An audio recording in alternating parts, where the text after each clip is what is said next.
Hello all, எல்லோருக்கும் வணக்கம். எனக்குள் சில மாற்றங்கள் உணர்ந்தது கந்தனின் கருணையால் மட்டுமே. இன்றைக்கு நோய் தீர்க்கும் திருப்புகள் மற்றும் அதன் விளக்கங்களை உங்களுடன் பகிர்ந்து கொள்கிறேன். இருமலு ரோக முயலகன் வாத மெரிகுண நாசி விதமே நீரிழிவு விடாத தலைவலி சோக எழுகல மாலை இவையோடே.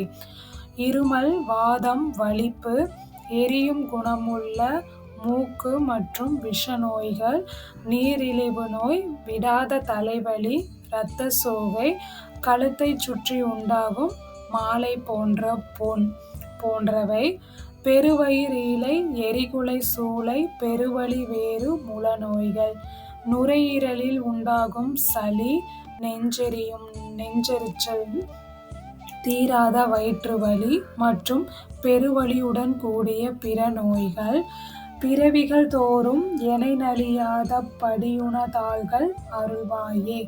ஒவ்வொரு பிறவியிலும் இந்நோய்கள் என்னை பிடிக்காதபடி உன்னுடைய திருவடிகளை தந்து அருள்வாயாக.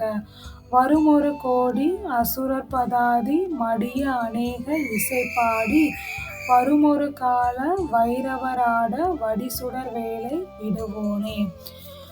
உன்னை எதிர்த்து வந்த கோடிக்கணக்கான அசுரர்களின் காலாட்படை இறந்து போகவும், அநேக வீர பாட்டுகளை பாடிக்கொண்டு வந்த சிவபெருமான் போர்க்களத்தில் நடனம் ஆடவும், கூரிய ஒளி வீசும் வேலை செலுத்தியவனே.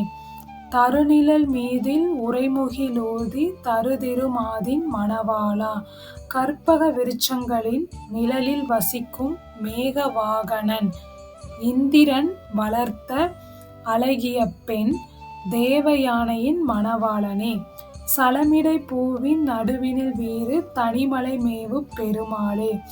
கடலால் சூழப்பட்ட இந்த பூமியின் நடுவில் சிறப்போடு விளங்கும் திருத்தணிகை மலையில் வீற்றிருக்கும் பெருமாளே.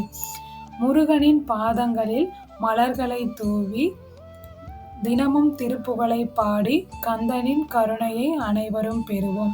இத்திருப்புகழை நம்பிக்கையுடனும் பக்தியுடனும் தினமும் படித்து வர எப்பேற்பட்ட நோயும் கண்டிப்பா முருகனோட அருளோட குணமாகும்.